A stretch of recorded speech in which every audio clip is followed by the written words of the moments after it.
MP BJP में सिंधिया का देखा दबदबा, 18 समर्थकों को मिला टिकट।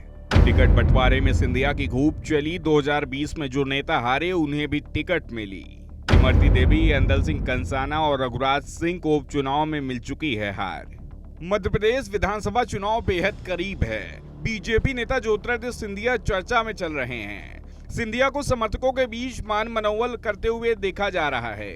वहीं टिकट बंटवारे को लेकर जो आंकड़े आए हैं वो सिंधिया का दबदबा बरकरार बता रहे हैं। अब तक चाहे बीजेपी हो या कांग्रेस, सिंधिया के समर्थकों को जमकर टिकट मिले हैं। 2020 में सिंधिया के समर्थन में जिन 25 विधायकों ने कांग्रेस से बगावत की थी और जिसके चलते कांग्रेस की सरकार चली गई थी, उन 25 विधायकों में से 18 को बीजेपी ने 2023 विधानसभा चुनाव में रिपीट कर दिया है। टिकट पाने वालों में 10 सिंधिया समर्थक मंत्री शामिल हैं। जिन मंत्रियों को टिकट मिला है उनमें प्रद्युम्न सिंह तोमर, तुलसी सिलावट, राज्यवर्धन सिंह दत्तीगांव, प्रभुराम चौधरी, गोविंद सिंह, बिसाहूलाल सिंह, हरदीप सिंह डंग, महेंद्र सिंह सिसोदिया, प्रद्युम्न सिंह लोधी, सुरेश धाकड़ का नाम शामिल है। इन नामों के अलावा मौजूदा विधायकों में जयपाल सिंह जज्जी, कमलेश जाटव, ब्रजेंद्र सिंह यादव, मनोज चौधरी और नारायण पटेल को भी टिकट मिला है। इन नामों को लेकर उतनी चर्चा नहीं है जितनी बीजेपी ने सिंधिया समर्थक उन 3 नेताओं को भी फिर से टिकट दिया है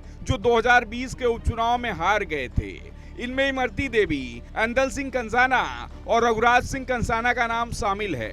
इन 3 नेताओं के टिकट इस बात की गवाही हैं कि 2020 में उपचुनाव में हारे हुए नेताओं पर दोबारा 2023 में बीजेपी का दांव लगाना सिंधिया का दबदबा ही है, ऐसा राजनीति के जानकार मानते हैं। वहीं इसके अलावा 2020 में उपचुनाव जीतने के बावजूद सिंधिया समर्थक 7 नेताओं को बीजेपी से टिकट नहीं मिला है। इसमें शहरी विकास और आवास मंत्री ओपीएस भदौरिया, मुन्ना लाल गोयल, रक्षा मनोरिया, सुमित्रा देवी कार्डेर का नाम शामिल है। कुछ नाम ऐसे हैं जिन्होंने उपचुनाव हारने के बाद अब चुप्पी साध रखी है। गिरिराज दंडोतिया, रणवीर जाटव, जसवंत जाटव का नाम है।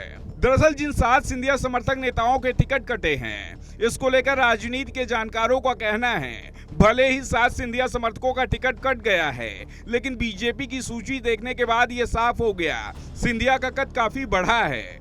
न केवल ग्वालियर चंबल बल्कि प्रदेश के कई और इलाकों में सिंधिया समर्थकों को बीजेपी की ओर से टिकट मिला है। यह पहली बार देखने को आया है कि बीजेपी की राजनीति में कोटा सिस्टम की शुरुआत भी हो गई है, जो अभी तक केवल कांग्रेस में हुआ करता था।